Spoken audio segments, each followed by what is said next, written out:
کہ ایمان دل میں آ گیا تو ایک کشاکش اندر شروع ہو جائے گی۔ میں اگر فرائیڈ کی اصطلاح استعمال کروں تو ایگو اور اڈ یا لبیڈو میں تصادم ہوگا۔ آپ کے نفس کی خواہش کچھ اور ہے، ایمان کہتا ہے غلط۔ کشاکش ہوگی کہ نہیں؟ یہ اندرونی جہاد ہے اپنے نفس کے خلاف۔ جیسے فرعون نے کہا تھا الیس لی ملک مصر وہذہ الانہار تجری من تحتی، کیا میں بادشاہ نہیں ہوں مصر کا؟ مصر کی حکومت میری نہیں ہے؟ اور کیا یہ ساری نہریں جو ہے میرے نظام کے تحت نہیں چل رہی؟ اسی طرح برا نہ مانیے، ہمارا نفس کہتا ہے یہ جسم میرا ہے، میری ملکیت ہے، اٹس مائی ڈومین، میری خواہش پوری کرنی ہوگی۔ جیسے اس نے کہا میں نہیں جانتا کوئی خدا ہے میرے سوا اور میرے اوپر، میں نہیں مانتا۔ نفس بھی کہتا میں نہیں ماننے کو تیار، کیا حلال ہے کیا حرام ہے، کیا جائز ہے کیا ناجائز، میری خواہش پوری کرو۔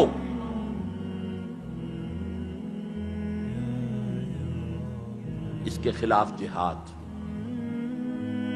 یہ پہلی منزل کا جہاد ہے۔ اور آپ کو معلوم ہے 3 منزلہ عمارت ہے، تو بلند ترین تو ہے تیسری منزل، اہم ترین ہے پہلی منزل۔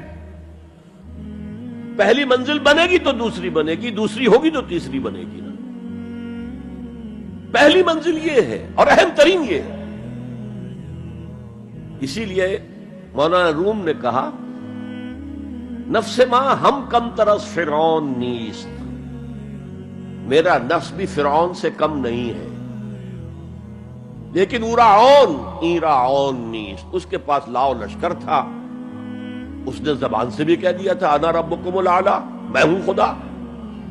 میرا نفس بیچارہ اس کے پاس کوئی لاؤ لشکر نہیں، زبان سے تو یہ کچھ نہیں کہتا، اندر یہی کہتا میں بادشاہ ہوں اس وجود کا، میری مرضی پوری۔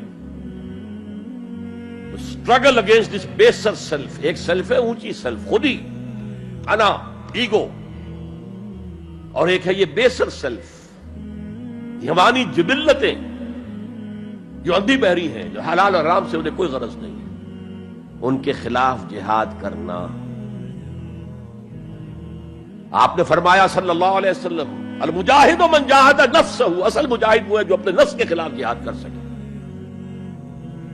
تمہارے اندر یہ دشمن تو بیٹھا ہوا ہے، تکڑا ہے، تمہیں کنٹرول کر رہا، چلے آؤ باہر کے دشمنوں سے جہاد کرنے کے لیے۔ تم نے ٹانگے کو گھوڑے کے آگے باندھ دیا۔ اور ایک دفعہ حضور سے پوچھا گیا ای الجہاد افضل یا رسول اللہ، اے اللہ کے رسول سب سے افضل جہاد کون سا ہے؟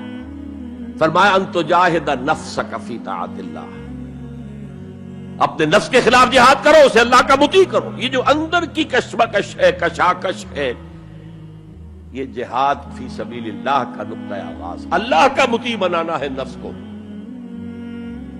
اس کے ساتھ 2 سب لیول اور ہیں۔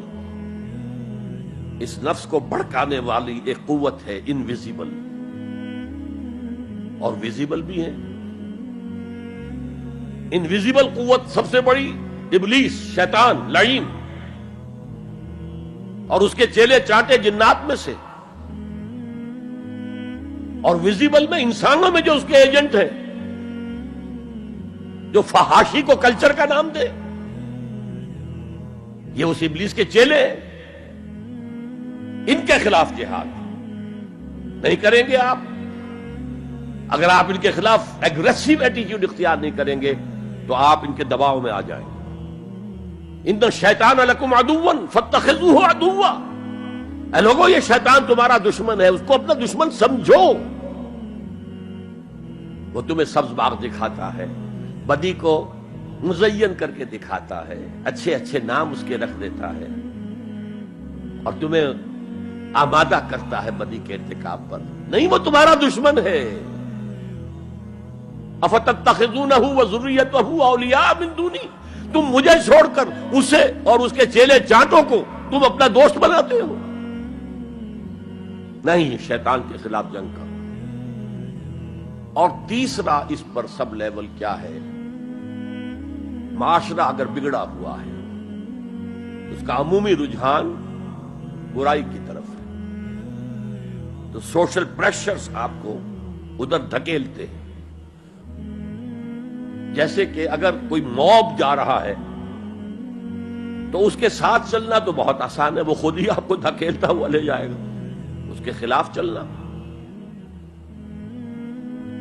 بہت مشکل کام. ہو سکتا ہے آپ بڑی زور لگا کے 4 قدم آگے بڑھیں، پھر کو ریلا آئے 10 قدم پیچھے لے جائے. تب 2 ہی راستے ہیں، زمانہ بات و سازت تو بعد زمانہ بے ساز. یا تو پیسو معاملہ ہے، زمانہ تمہارے ساتھ سازگاری نہیں کرتا، چھوڑو تم زمانے کے ساتھ سازگاری اختیار کر لو، چلو تم ادھر کو ہوا ہو جدھر کی. ایک یہ ہے کہ نہیں، زمانہ بات و سازت تو بعد زمانہ ستیس. زمانہ اگر تمہارے ساتھ سازگاری نہیں کر رہا تو زمانے سے جنگ کرو، لڑو، ریزسٹ کرو.